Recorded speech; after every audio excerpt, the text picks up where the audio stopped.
I think it is from her shoe. I think my theory, my hypothesis for this, look at this. You see there's this sprite where she's like walking up, like her shoe like briefly overlaps with the front of her skirt. And I feel like there's some kind of like carryover effect. It's on all these side sprites, but not on the ones where she's walking. It's not on the ones where she's halfway between walking, which is how you know it's not supposed to be there. So it's like, and it's not on like the back. It's not, it's only on these side sprites. It's so, it's here it is too. It's in her pickle jar animation. Game ruined. Concerned ape, fix it. Fix it. Now I'll never unsee it. It's only on these side-facing sprites, but it's on all of them. It's on all the side-facing sprites.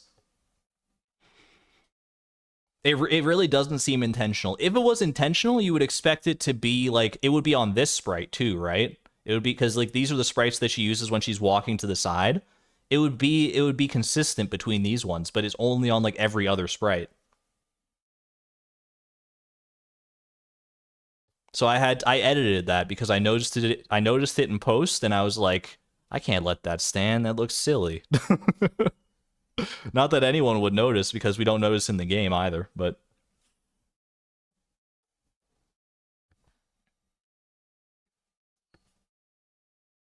show us front-facing Haley in the cutscene. There's the belt.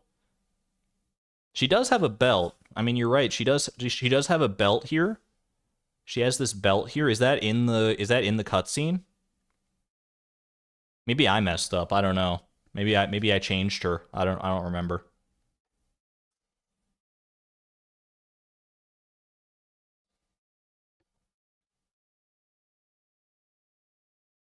BRB on my way to divorce Haley because of this. Let's see. Front-facing Haley. She's got the belt. Belt's there. Belt's just not on the side-facing sprite. Yeah, but it's there. There you go. That's my little diatribe. If there's one thing I want fixed in version 1.6, that's it. Otherwise, you know, 10 out of 10, perfect game.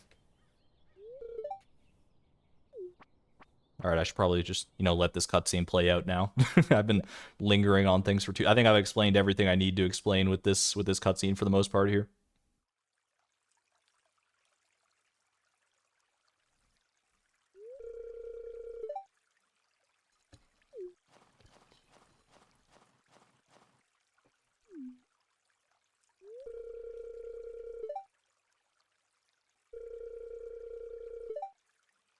Animated water or game footage? The water is game footage. I couldn't figure out a good way to animate that on my own, and I didn't see a reason to either. Basically, I just got the shot of the Cindersap forest with the water moving.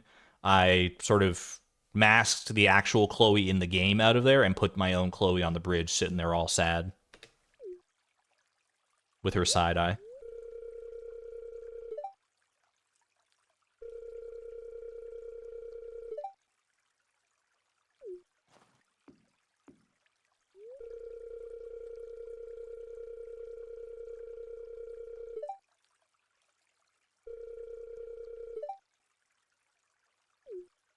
If I do cutscenes in the future, could I voice their dialogue for accessibility? I could probably do that, yeah. It would depend on the context. I don't know if it would have felt right in this moment here, but I could definitely probably do some cringy voice acting. For accessibility, for sure.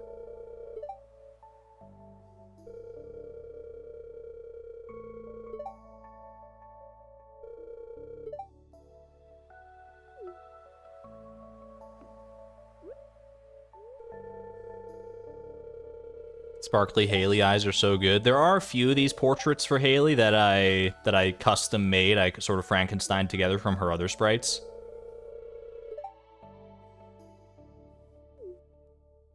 I don't remember specifically which ones are which though.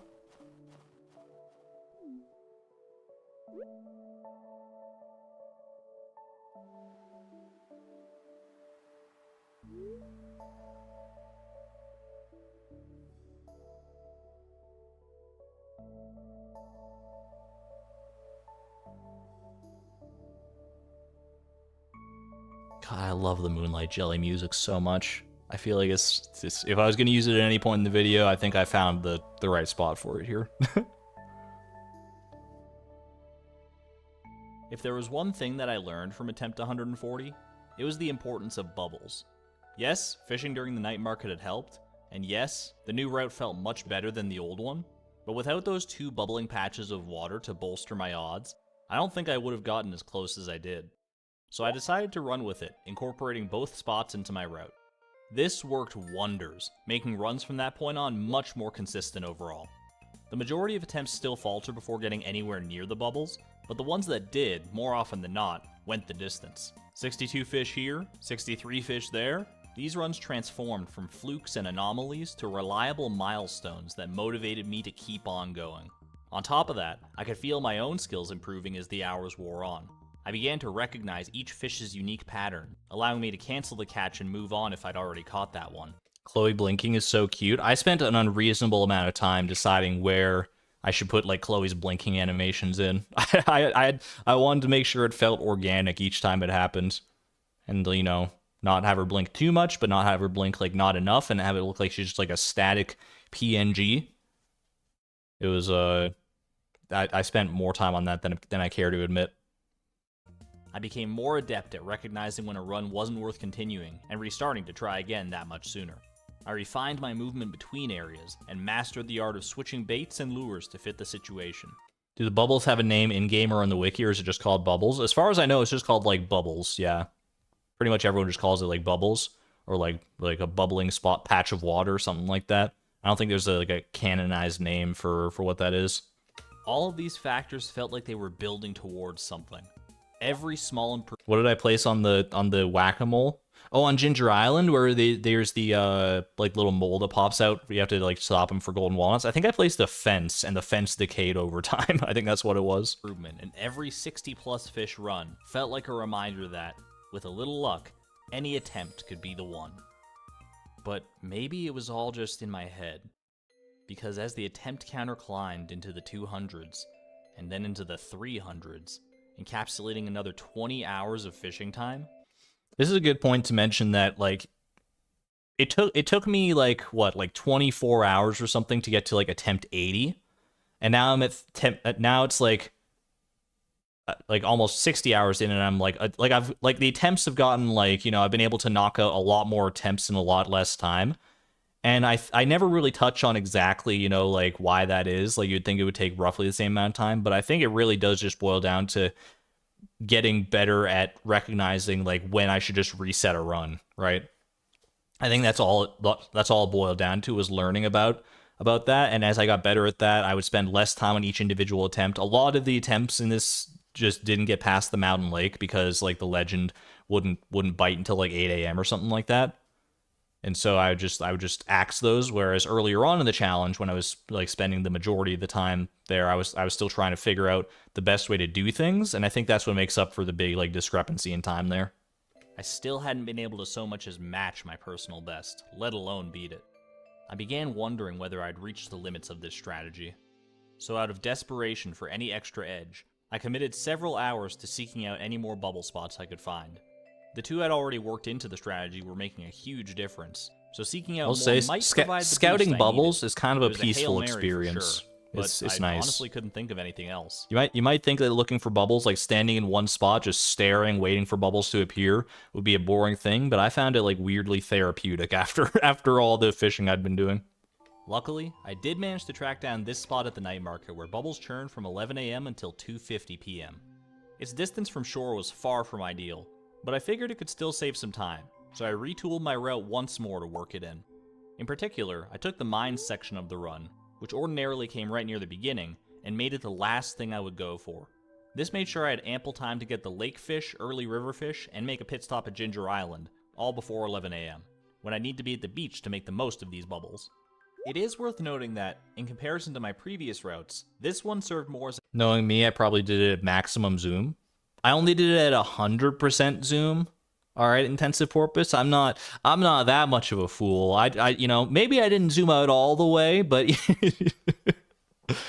but doing it at maximum zoom, what do you take me for? the guideline than a definite path. And An ideal run would follow. How often did I accidentally catch unwanted treasure? Not that often. Once I knew to avoid catching treasure, it was pretty easy to. But there were some times where, you know, it was just inevitable. Like the fish and the treasure would basically hang out in the same spot, so I had to just bite the bullet there. It was pretty easy to avoid though. The route exactly.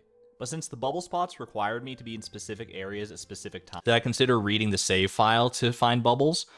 I probably would have sooner used Blade's predictor to find bubbles than I would have like dove into the actual like save file data itself. I don't even know if you could do that. If there is a way to do that, then I'm not privy to it, and it's probably what Blade's predictor would simplify anyway. So it never crossed my mind.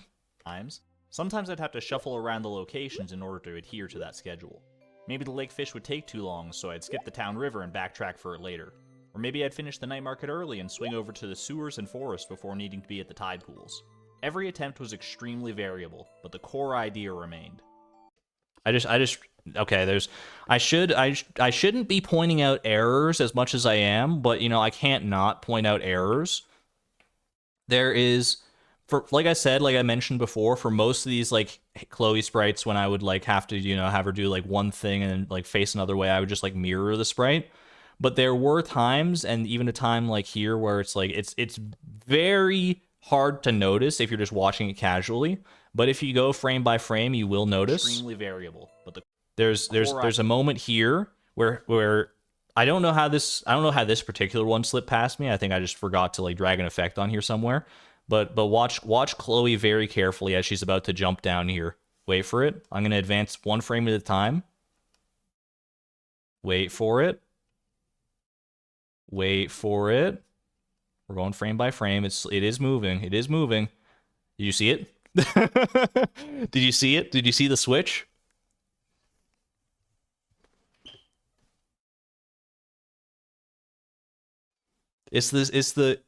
There's something down near her hands where it changed, and there's also this little part of her bow. This is like the only part of like front facing Chloe that is not symmetrical, because there's like the orange pixel and the yellow pixel. And it changes, and there are a couple moments throughout the video where the mirroring effect kind of fails me, and it's noticeable like that. I tried to catch them when I could and fix them in the best way that I could, but there are moments that slip through like that. Attempt was extremely variable, but the core idea remained. Follow the bubbles. Sorry to make the video so much more unwatchable for everybody. I know you're never going to be able to watch this video the same way again, knowing all these little errors and mistakes that I left in such an unpolished product, and I apologize. I'll do better next time. Next attempt, after working this strategy in, I matched my personal best. And by attempt 332, I beat it by a single fish. Hog. Emboldened by this sudden improvement, I doubled down on my bubble hunt.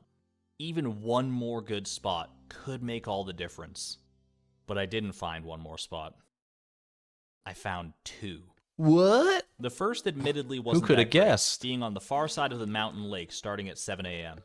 Reaching it involved riding a lot farther than usual, burning another 10 minutes or so of travel time, but it did help to speed up the opening section of the run considerably.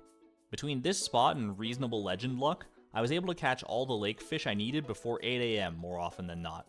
The second spot was more beneficial in theory, but working it in would require big changes to the early segment of the route. This unassuming patch of water in Cindersap Forest would begin bubbling at 6:10 in the morning and go all the way until 2:50 in the afternoon, giving me ample time to catch pretty much every freshwater fish. Problem was, I typically used all my time before 11 a.m. to catch the lake fish and take advantage of the octopus's early schedule on Ginger Island, and then the bubbles by the night market would carry me through until 2:50 p.m., giving me no real opportunity to take advantage of this. Still, bubbles had been proving so helpful, and I knew that passing this spot up, especially given how long it lasted, would be foolish. So I took the plunge, restructuring my route with every bubble spot in mind. It was significant. I will say, every single time I had to like remake this like fishing route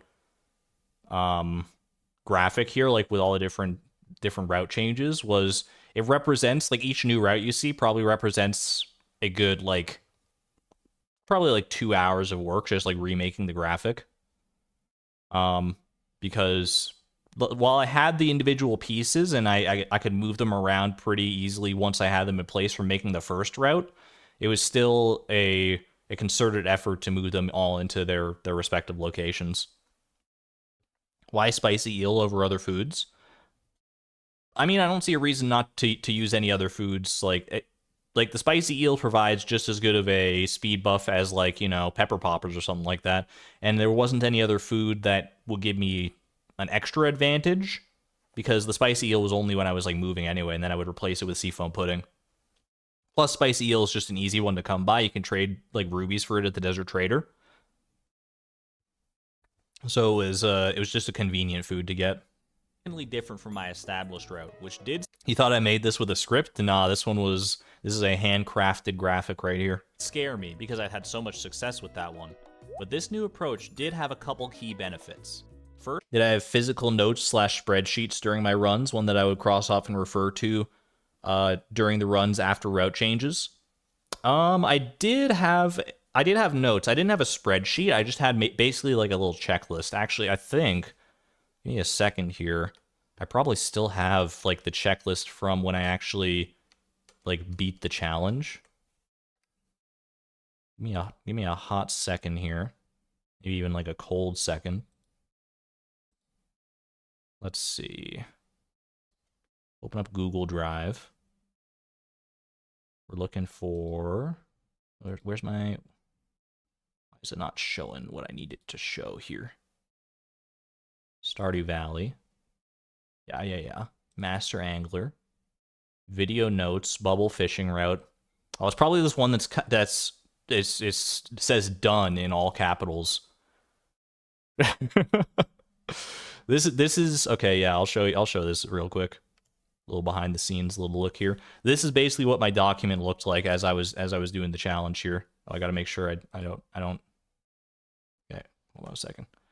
Yeah, okay. So this is effectively what it looked like. Is I had all the different locations as I was doing them. I had each fish that I wanted to catch in that location. I had different emojis next to them based on like what I needed for them. I had like this little sparkle emoji, I think, for like fish that needed a curiosity lure. I had the rainbow emoji for fish that needed magic bait. I had the crab emoji for crab pot fish, these clock emojis for time sensitive fish. I didn't check off the stingray apparently. Mark that one as done. It may be a little bit late, but and then all this, yeah, it just sort of that's how I broke it down. Little rainbow emoji for the magic bait, yeah. And when I broke it down like this, it was easy for me to just like pop over and check them off as I went. Surely it's done version 5, final update 004 version 2. Oh yeah. No, this one's just straight up done. That's it. Do the entire challenge again just to get the stingray. No, I got it. I swear I did. I swear I have the stingray. Let me see. Is there any other? I'm just now while I'm here looking at these like old I'm looking at these old like documents that I have for the Master Angler Challenge. Is there any like other documents I could show off? I've got script draft 6. I'm not going to show that off, but just so you know, there is script draft 6 there. What is this one? Fish data. Okay, so this, I mean, I can show this off really quick, I guess, in case this is of interest to anybody. This is the only other thing I could probably show off that would be somewhat interesting. Fish data. So this is what when I went into the minutia of like trying to find like what fish like the best day to be fishing on, like when I landed on like a rainy day in winter. This is sort of what how I did it. This is the spreadsheet I used to like break down. It's like, okay, well, there's the weather for all the fish, the locations, lake, river, ocean, Ginger Island, other, and I use these different check boxes to sort of break it down. I don't know why I have this green column here, but this is what it looks like behind the scenes to me when I was sort of trying to figure out a good day to go about it. And then I use this to sort of interpolate all the different data points. So there you go. What did I expect this to look? What was my initial intention to making such an elaborate video? Or did that kind of fall into place as I went along? I was definitely not prepared for how elaborate this video ended up being when I first set out to make it. I knew I wanted to make it like a high quality project for sure, but I didn't know exactly how long it would take to make it to the extent, to the standard that I had in my brain for it, I guess. But you know, I'm glad I saw it through. First, it places most of the fish that require magic bait near the start of the run rather than near the end, meaning I'd waste less time if the odds weren't in my favor. And with the increased bite rate from bubbles bolstering those odds, the magic bait lottery suddenly seemed a lot less intimidating. Also, since the distance between the forest pond and the secret woods is so short, it removes the need for this long detour from the witch's swamp to the secret woods, which ate up considerable time on previous attempts. One thing that I never tested and would be interested to see how it affects like the actual routing and the speed of things is doing this challenge on the forest farm instead of the beach farm. Because on the forest farm you can catch the wood skip on your farm, and I think that is definitely like a better way to go about it than going over to the secret woods here. I think Blade actually brought that up in a comment at some point. Is that going for the wood skip on the forest farm would be just a faster strategy to that? You can, yeah. It's the only other place you can catch the wood skip is on the forest farm map type in your farm pond, basically. Less room for fish ponds. That's true, but you could still get the same end result. You could still like set up the farm the same way that I did here, like with, you know, the high level fishing and all the items that you need. Like the beach farm is not required for anything specific like that. The only reason I picked the beach farm is for the heightened seaweed chance, so that I could build fish ponds faster, because you could forage seaweed on the beach farm as well as on the beach. But like I said way earlier on, you can also get seaweed from like the dangerous version of the mines, so you could completely bypass that problem anyway. Either way, it's probably a better way to go about it, but you know, hindsight's 2020. This is the first time I ever did this challenge. It's not all better though. As pushing, yeah, we'll take notes for the Grandmaster Angler Challenge, like someone said earlier. Ginger Island this late in the route would once again force me to use magic bait for the octopus and tilapia. And with no bubbles to help me there, catching both of them quickly would be a daunting prospect that had the potential to stomp out an otherwise amazing run. But now that I've made such cute animations that everyone loves, I'm never going to be satisfied with future videos unless I include them. I mean, there is part of me that's going to be like always tempted to make like other little animations in future videos and stuff like that, but I know I want to put out more videos in a more reasonable time than it took me to make this one, so I'm just going to have to, you know, be harsh with myself and be like, you know what, you just got to settle. Sometimes you just got to settle. I can do a few little animated things here and there, but don't go like this all out, this crazy. Maybe it was a risk worth taking. So I put the route into action, and the results were disappointing. Even with the bubble boost, getting past the forest pond in time took an absurd amount of luck. And even when I did, the ocean fish usually quashed my dreams anyway. I wanted to believe that this method had potential. You speedrunning category? There were times when that potential shone through. I feel like no one else is, unless this gets very refined and becomes much more of an approachable challenge, I feel like no one else is going to be inclined to try and do this. I mean, maybe someone out there is listening right now and you're currently trying to catch all the fish on your own because you saw this and you were inspired to do so. That'd be fun, that'd be cool, but I feel like the average person is not going to be... This is not going to be a speed run that picks up speed anytime soon, is all I'm going to say. Attempt drowned before my eyes. I couldn't help but wonder whether I'd put too much faith in the bubble strategy. But honestly, what alternative did I have? I already knew that the old route wasn't cutting it, and I'd run out of ideas to improve or change the strategy in any meaningful way. So with nothing but blind optimism fueling me, I persevered. And I'm glad I did, because attempt 536 never would have happened otherwise. Ah, here's a big one.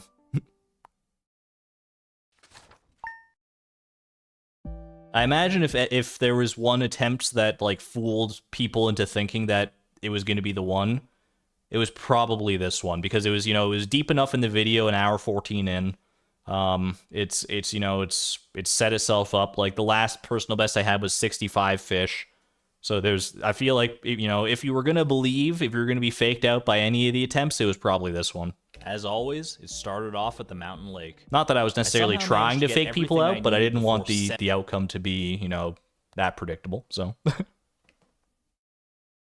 7 a.m., not even utilizing these bubbles, and I immediately warped to the beach. Yo, 1,000 pets for Tim Beeb. Let's go. That's hype. Such a good boy. Cut to the forest and reached the pond by 7:20. Even though these bubbles would last until 2:50 p.m., ideally I wanted to be out of here before 11 a.m. to capitalize on the bubbles at the night market too. And luck smiled on me today, as I managed to catch every fish available here, other than the catfish, by 10 o'clock. I rushed to the secret woods and hooked the wood skip immediately. No, Chaoji, welcome on in. Before the bubbles even began. It was far too early to celebrate, but this was an astounding early pace. And that pace continued in full force, as I caught all 3 magic bait-dependent fish I needed here by 11:30. Frustratingly though, the 3 fish that can be caught with wild bait actually took considerably longer. I hauled in the final fish, the sea cucumber. I kind of hold a grudge against the sea cucumber. I never really go into it in the final video or anything like that. But for whatever reason, anytime I was fishing here and I needed like there's these 3 fish that you have to catch with wild bait at some point here, or that are best caught with wild bait, the red mullet, the sea cucumber, and the sardine. For whatever reason, most of the attempts where I was attempting this, sardine and red mullet, they come along no problem. Sea cucumber it was just so annoying. He would not show up, dude. I don't know why he was like so much rarer than all the other fish. Like the sardine, I could have no problem. I catch like 5 sardine to 1 1 sea cucumber. And it's like, come on, you're not a super cucumber. You're just a regular cucumber. Get out of here. I don't know, maybe they're rarer than I give them credit for. But I feel like it should not have been as rare as it was, and I hold a bit of ill will towards it. Just past 1 p.m. and made haste for the Pirate Cove, where the pufferfish's 4 o'clock deadline was fast approaching. Thankfully, the small variety of fish here allowed me to hook it, plus the stingray and a sneaky gourmand statue by 3 p.m. I wasted no time doubling back to the mountains for the crab pots I'd left behind, then hopped down and snagged the angler without much fuss. Following that was a quick trip to the Witch's Swamp for a catfish and a void salmon, which thankfully came back to back. And I was in Calico Desert by 4:30, and within 20 minutes, I was done there too. Astute observers will notice there is a bubbling patch of water here as well in the desert that I never touched upon. And really the only reason I didn't touch upon that was just because I couldn't find a good spot to like even quickly mention it. Like by the time I remembered that this was even a thing, that there had been bubbles there, I was far enough into the editing journey that I couldn't, that it would have been annoying to like try and go back and like work it in. Plus these bubbles just aren't that impactful realistically. Obviously they help a little bit. Every bubble spot is going to help to a certain extent, but when it's only for like these 2 fish in the desert here, it was pretty inconsequential most of the time. I did touch on it later in the video. I touched on it in the uncut version of like the final attempt. I don't think I actually mentioned it that much in this video, if at all. Catfish, was it raining? It was not raining, but if you look at the tracker up here, it is a catfish surrounded by magenta, which means it is a magic bait catch. So I used magic bait to get the catfish, then switched to wild bait for the void salmon. Came back to back. And I was in Calico Desert by 4:30, and within 20 minutes, I was done there too. This run was going so unbelievably well, so smoothly, that I legitimately took a moment here to double check my fish collection and make sure I hadn't missed anything. True facts. And somehow, I hadn't. This run was just that good. But I still had a long way to go, so I warped to the night market and made it to the submarine right as it opened. And while the deep sea fish weren't as kind as they could have been, I still hooked them all, as well as a super cucumber and a 2% chance. I had a couple questions, or a couple comments. Not too many, but enough that I could probably like at least mention it really quick here, asking why I never tried to catch the octopus in the submarine here specifically, because there is a relatively small selection of fish here compared to other places that you normally can catch the octopus. and you know you have to head down here anyway. Why not like tack the octopus on top of everything else that you have to catch here?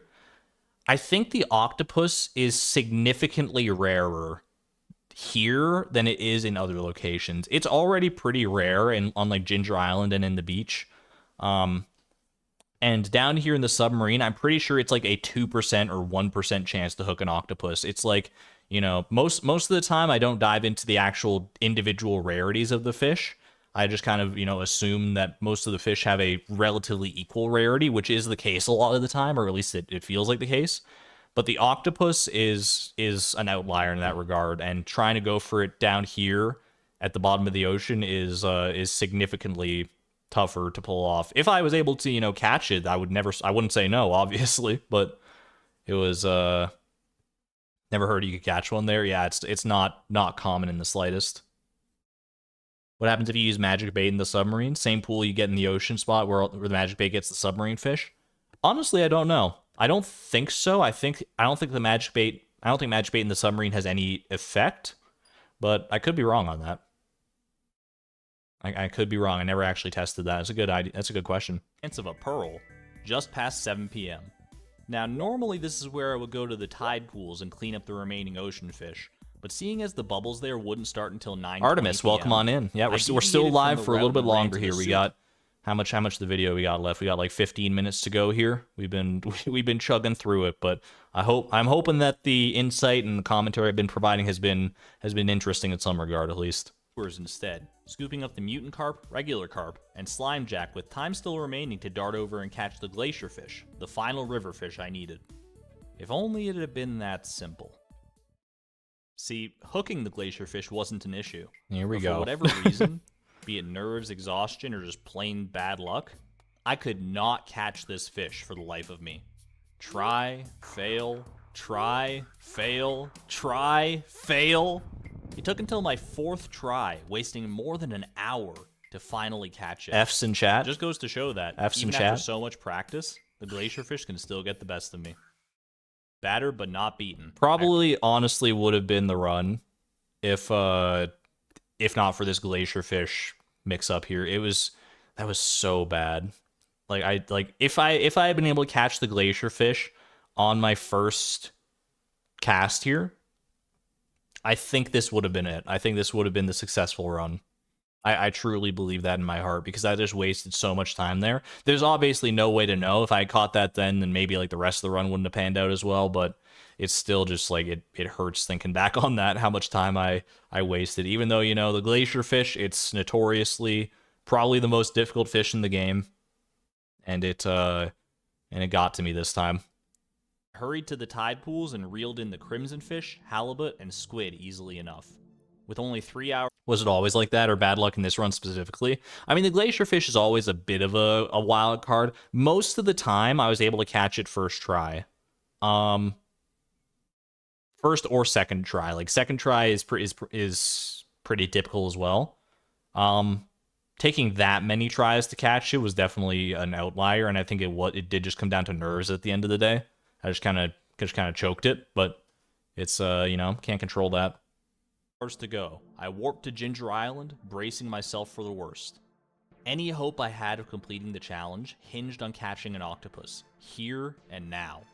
Even with my old route, where I would use wild bait to increase my chances, this one fish had caused more resets than almost any other. Now, forced to rely on magic bait, it would be foolish to think that this run had any chance. And yet... Come on, Ollie. Come on, Ollie. I'm through in the clutch. He's back. I pushed down my nerves and excitement long enough to wrangle it in, and quickly followed it up with a lionfish. This one twist of fate put me in the best position I'd ever been in, and I knew I had to proceed very carefully. From here, my route would have me catch the tilapia and blue discus, then get to the mines, catch the ghostfish, stonefish, and ice pip, then Ollie coming in to say hi. He made the long voyage through time and space, from fractured farm to fishy farm, just to say hello. Ollie's never gone, never forgotten. Eel. But my intuition told me that the whole process would... See, like, the time left there. I felt like it was, you know, an important inclusion to to show how much time was left on this specific challenge or on the specific run. Seemed like an important data point. Did I give any of the fish nicknames during all my runs? I did not know. I couldn't let myself get too attached or too parasocial with any of the fish. I was like, these are all fish. I'm going to catch them all. I'm not going to hype them up and put any of them up on a pedestal, except maybe the octopus. But simply take too long, even with the best luck possible. I could try and catch the lava eel on floor 100 to save some time. Did I actually get a perfect ollie? I don't think I ever had a perfect perfect catch. Right? I don't think I ever had like a perfect, like flawless catch of the octopus.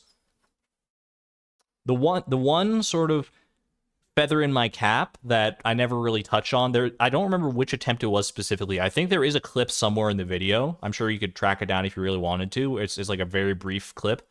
The feather in my cap is that I did manage to catch one of the legendary fish perfectly, which basically means if it's a perfect catch if it never leaves the green bar, right? If it like the fish is moving up and down and you keep the green bar behind it. It's the basics of fishing. I managed to get one perfect catch on one of the legendary fish one time in all these 583 attempts. Can you guess which legendary fish it was? The answer probably would not surprise you, but but the odds of even hooking one there were just too abysmal to realistically consider. No matter how I looked at this situation, it just seemed hopeless. But as I considered all the remaining fish, an idea came to me. Not the legend. The legend I did catch every time because of the tutorial catch. And it actually was not the angler, it was the mutant carp, which is... I feel like the angler or the mutant carp are usually considered the easiest of the legendary fish. But, you know, I was still happy with it. Maybe there was another way. Going off pure instinct, I ditched my route and warped to the mines instead. I cast my first line at midnight, and after a series of unbelievably fortunate catches, I pulled in the last fish I needed, the ice pip, at 12:50. I rushed back to Ginger Island and played my trump card. I knew there was a small section right near the dig site where I could catch the tilapia and blue discus. From there, the caldera was right next door. Could one in-game hour be enough to do all that? That's another shot, panning from the dig site to the volcano and all that. It wasn't that bad to put together, especially after all the experience I had this deep into the video, but it was definitely took a little doing. Sure, but I was out of options, so I did the only thing I could do. I got on my horse and I sprinted for it.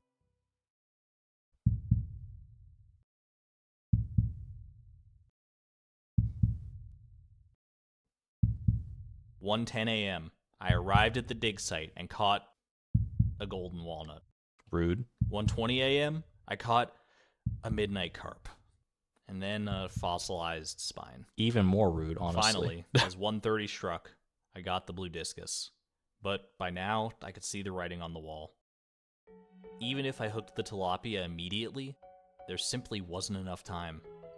I still kept going, and the tilapia did show itself with 10 minutes to spare, putting me at 66 out of 67 fish. It's brutal. It was over. There is part of me that does wonder if I had managed to pull off the God run and got like the blue discus and the tilapia immediately back to back in this section here, would I have had enough time to make it to the volcano and catch the lava eel? It still would have been extremely tight, and I don't know that I would have actually had the time, but we'll never know, right? This run, well, I'll let my past self do the talking. So it's almost midnight. I just did this run where I only missed the lava eel. It's honestly kind of hard for me to like listen back to this clip and just like hear the exhaustion and frustration that's in my voice. Like people have commented on it. You can really hear just how rough it was for me. And listening back to myself, it's always a bit of it always hits a bit different for sure.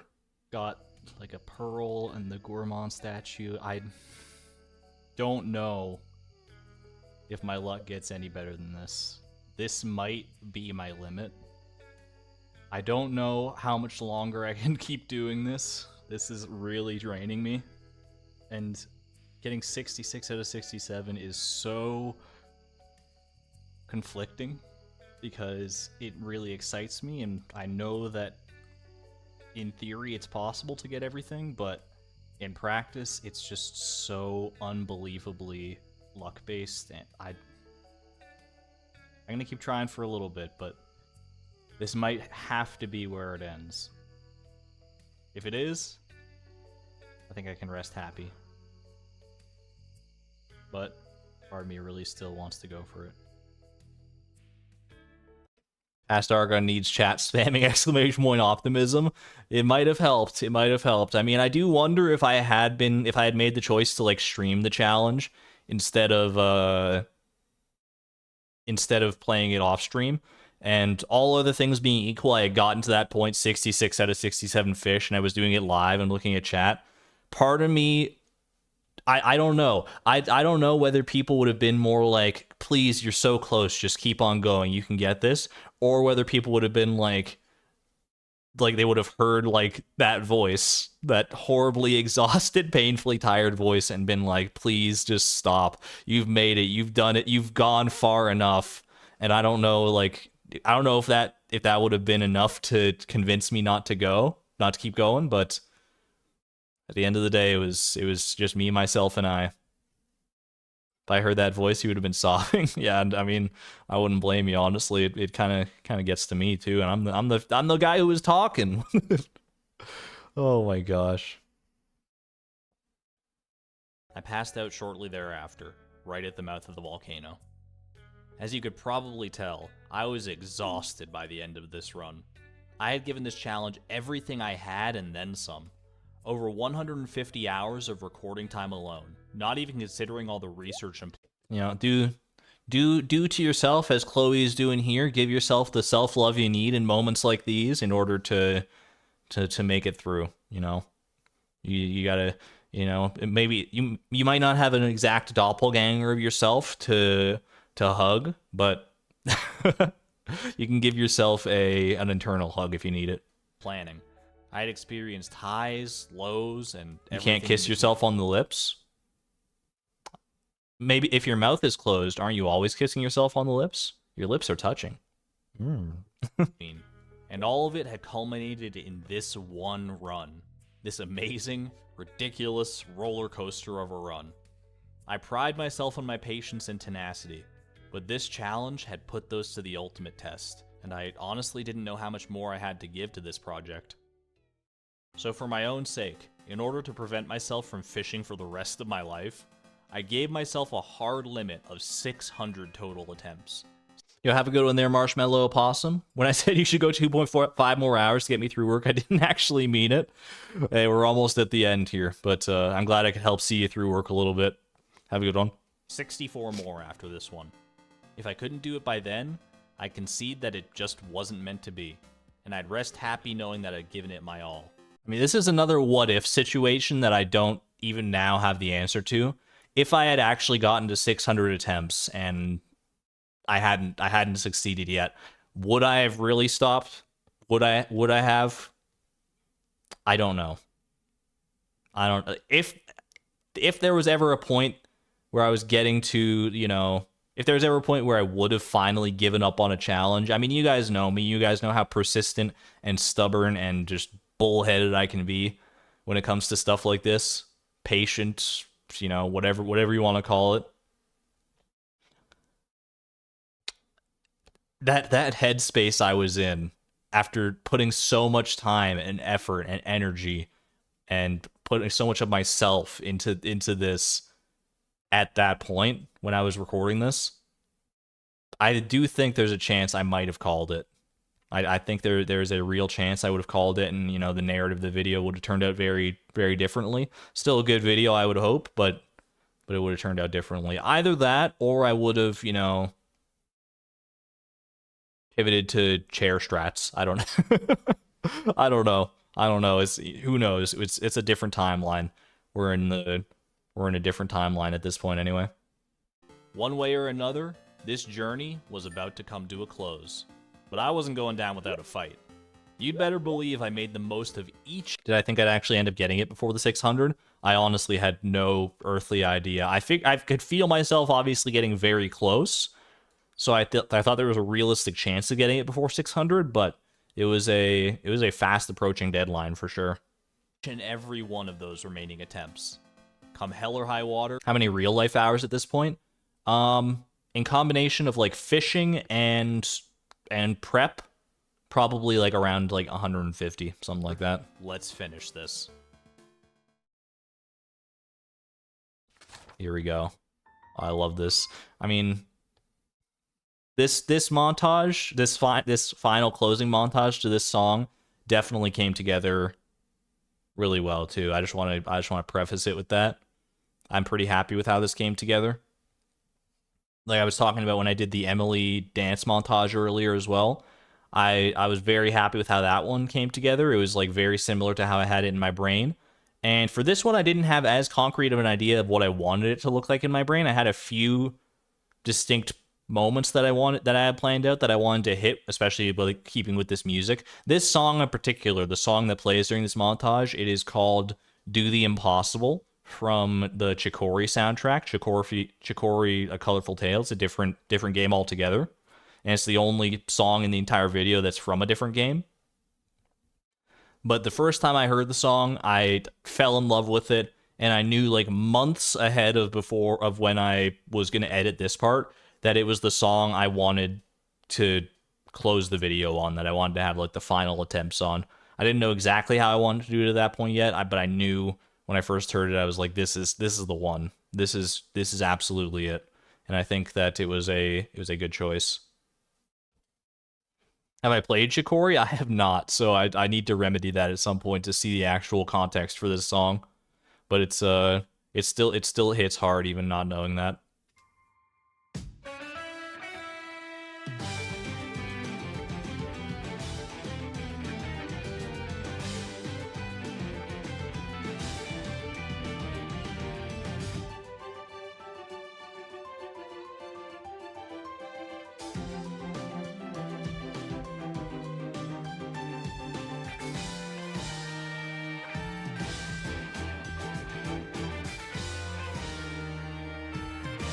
It's such a good song. Oh my gosh. I'm just vibing out here.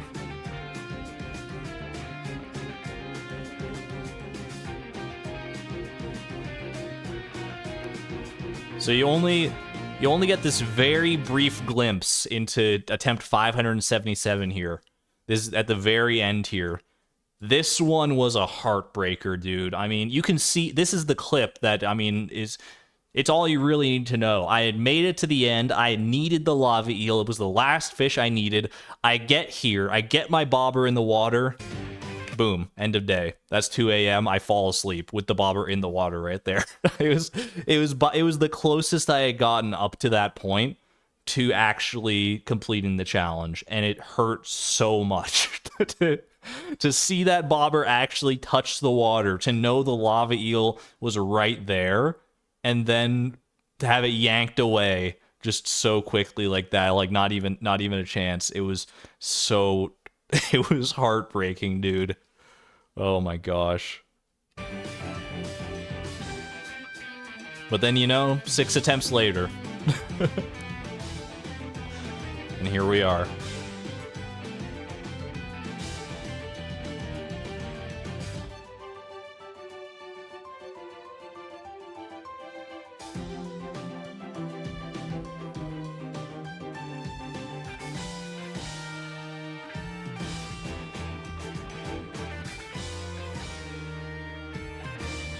I did go back and forth quite a lot on how I wanted to present this part in particular of this, because I wanted to keep it in time with the music, obviously, but I also needed to show off like me catching all the different fish. But as you can see, there are like 12 different fish that I caught at this pond, and fitting it into the small enough time frame that the music allotted me in order to hit the right musical beats was definitely a struggle. And so I eventually compromised and did it like this, which I think worked out okay. I think, it gets across the point that I was here catching like a lot of fish, And then, you know, you get the transition where it shows the tracker and it shows that it's like full and all the fish have been caught. And so I think it generally gets the idea across, but it was definitely, you know, there was a lot of different ideas I was playing with to try and get that one right.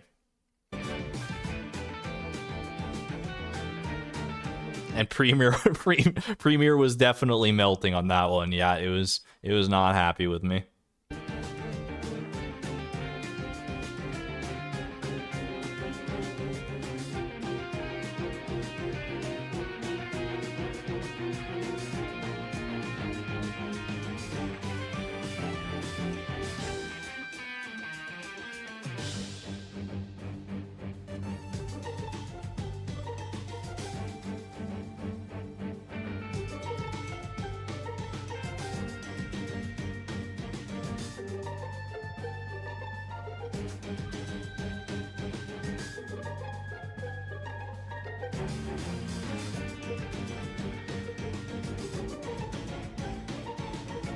The tracker building up to that moment was really good too. Seeing it fill up and being totally full there through the whole video is impactful. I'm glad to hear that. I'm glad that worked out for you. Because yeah, I know when I was editing this and I was filling in the tracker one at a time, knowing that I was gonna like fill up all the trackers, that was a good feeling for sure.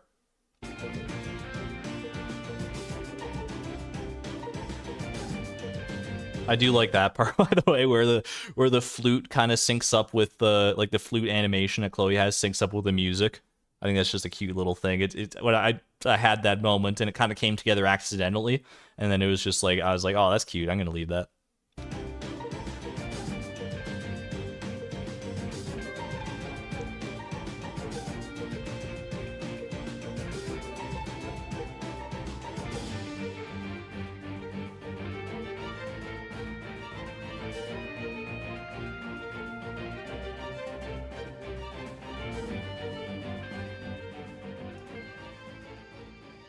Alright, so I just put on my microphone because this is far and away the best pace I've ever been on.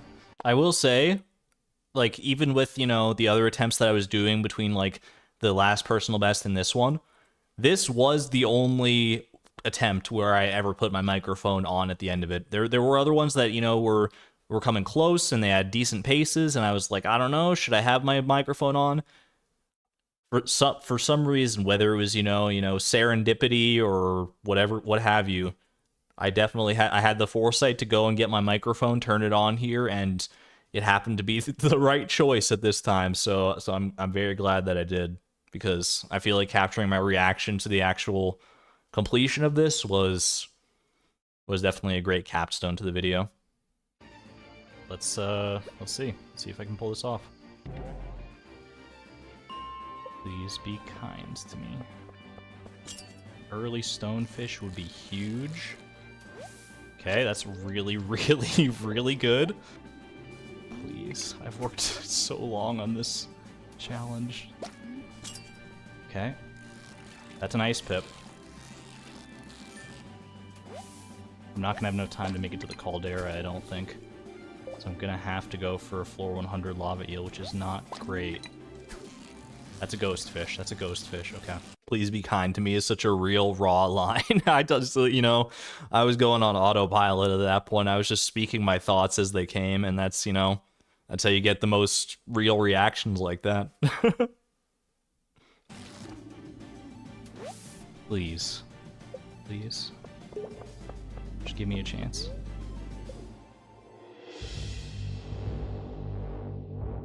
I love how the music lines up here. This is the part of the music that when I heard it the first time and I knew like sort of how this part of the attempt ended, I could just see in my head how this lined up, and the rest kind of fell in from there.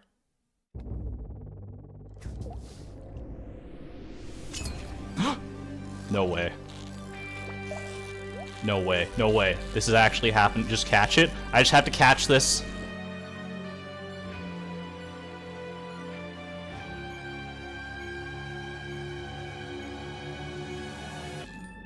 That's it!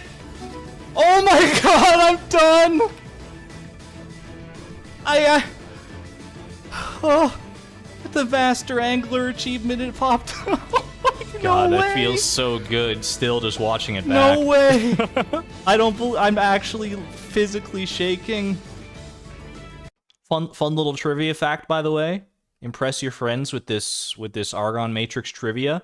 This clip right here, The master angler. where it fades down, it's like this sort of grayish gradient, and it fades down, showing the Master Angler achievement in the bottom left. This was the final clip I put in the video before rendering it out. This was the final little edit addition I made, was adding this on here. It originally just played straight through, not showing this, but I wanted to emphasize the Master Angler achievement, and that was the last little piece I made. So there you go. That was the last that was the final touch that I put on the entire video. Third achievement, it popped. No way! No way! I don't believe I'm actually physically shaking. 150. Every fish in Stardew Valley caught on the same day. I can't believe I actually pulled that off. I'm done. Dude, my voice is so charged. I'm done. Indeed, I was done. After so much planning, discovery, research, determination, and more than anything, luck, I had finally caught every fish. Oh yeah, and in then of course Stardew eating the Valley. lava eel at the end there. Many people caught on to eating the lava eel at the last second. That's I mean, it was great too because I caught 2 lava eels with the wild bait. So I could eat one and still have one as a trophy for after the fact. In just one day. I collected my long-awaited star drop from Willy and gave Chloe's calloused, briny hands the rest they deserved. This challenge took a lot out of me. It tested my resolve. It made me fight tooth and nail for every little victory, and it didn't let up until the bitter end. Dramatic as this may sound, I think I lost the part of myself while playing this challenge. A part of myself that will stay forever locked within Fishy Farm. And I can't help but wonder whether all of this was worth it. But as I look at this complete fishing collection and reflect on everything that led to this point, I don't think I'd change a thing. Thanks for watching. Oh, I love that. I love the end of that video. And then they do this song, this credit song, this cover of the Stardew Valley Overture by Michelle Heafy. So good, so good. Go listen to it. There's a link to it in the description. I'll probably put a link like below this stream too, but in the description below the actual video. This is a great cover. Please go give her video love. It's an amazing rendition. And I just when I heard it the first time, like forever ago, I was like, this has to be this is it. This is the song that needs to play at the end of this video. I was like, this is too good. I was like, I want to play the Stardew Valley Overture because it's such an impactful song, and this version of it with the lyrics and everything it just touches my emotions in the right way.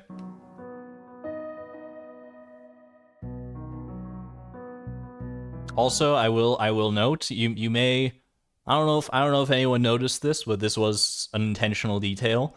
The background of the credits here, you'll notice it's the same. It's a night sky background like I've been using throughout various parts of the video. There's like moments like in the final montage where there's like a sort of a night sky, starry sky background, just like for a nice ambiance. But this one is actually, you can see like most of the time it's just like a pure like black background with like the stars over top of it. And here you can see it's kind of like a bluish, almost like the sun is coming up. Like, and it's, you know, you call it whatever kind of sappy metaphor you want. Like we're reaching the end of a long dark night and the sun is finally rising at the end of the challenge. That's kind of the vibe I was going for.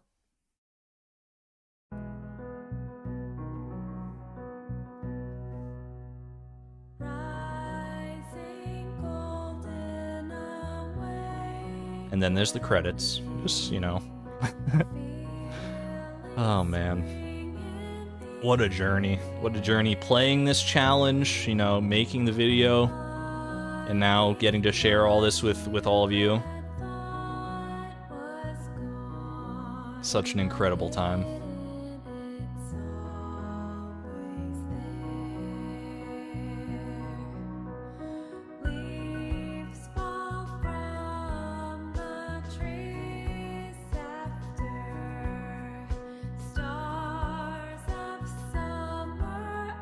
Look, Mom, that's me. Find yourself in the credits if you're in here somewhere. Find yourself.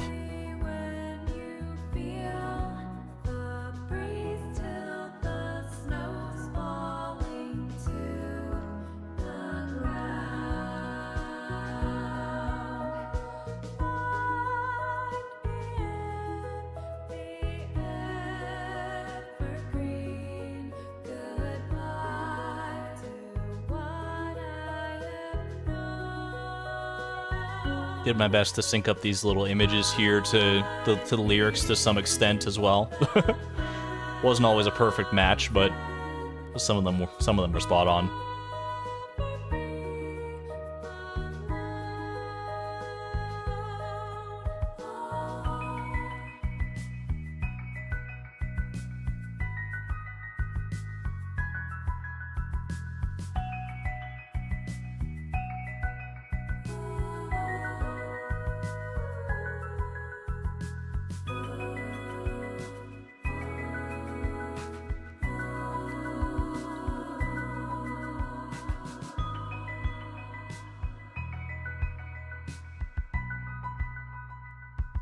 There it is. There it is. Lovely little ending shot there. And that's the Master Angler Challenge. That's, you know, sort of all the ins and outs. Not everything I could have gone into, obviously, but a lot of different notes that I touched on. Thank you all for joining me and for listening to me ramble on about so many little inconsequential details, errors, behind the scenes things, all that good stuff. I hope you had a fun time, learned a thing or two.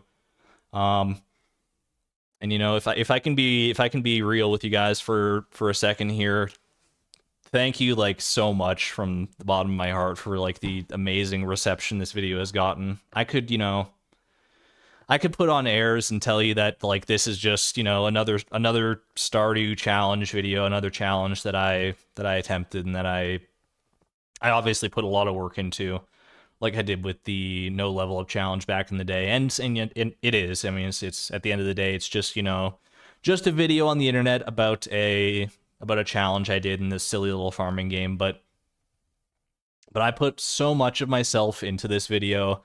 It was a big part of my life for such a long time. I can't help but, you know, attach part of myself to the final product.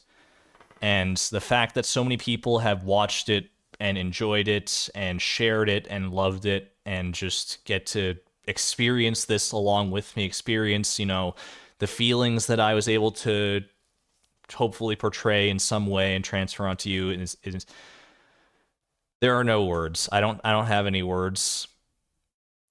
There was a point where this video probably would not have been made because there was a point where I lost a significant portion of the progress. Back when I was in a really, really dark period of my life after I had lost my cat and I was going through a lot of things in a very, very horrible time and I was in not a great state of mind, and you guys helped me to. It was because of you, because of this amazing community, that I wanted to finish this project. I picked it back up. I saw it through, and just getting to share it with you guys is it makes me so happy. It makes me really happy that you guys enjoyed it to this extent. So thank you for thank you. Just thank you. Just thank you. From the bottom of my heart. Yeah, and thank you for the outpouring of support in chat as well. It's you know, there will be other challenges, there will be other videos, but I don't know if any of them will be as personal and as passionate as this one was. There's always going to be the passion there. I'm always going to have a passion for creating these types of projects and going through with these things, but But this one was special for a big number of reasons. So I don't know if we'll ever be able to recapture this specific sort of feeling, this sort of magic with this video, but but I'm happy we got to experience it even once, because that is not something that a lot of people can claim to have experienced, and I just feel blessed and humbled that you guys gave me that opportunity. Hold on, I gotta scroll back. In chat. The Lamia, thank you for becoming a member at the Positron level, by the way. Thank you. Thank you so much for the generosity, the support. It's the support like that, and you know, the words and the deeds and the kindness of this community that makes all this worthwhile. So yeah, thank you. Thank you all. I'm glad that I'm glad we got to share this together, and you know, here's to whatever journeys await us in the future. Whether they be as, you know, as intense, as emotional, as passion driven as this one, we'll see. I'm always going to put all of myself into my content as much as I can. I'm always going to present you with the best end product that I can possibly give you. No matter how long it takes, we're going to get there in the end. So thank you for joining me on this journey. But for now, I think I'm going to go ahead and go get something to eat and drink. I'm a little bit peckish after. I'm not used to a 5-hour stream, especially not one where I'm, you know, talking this predominantly. So yeah, I'm gonna go get something to eat and and clean myself up, because I'm all snotty and gross here. It's like I'm like emotional or something. What the heck's up with that, dude?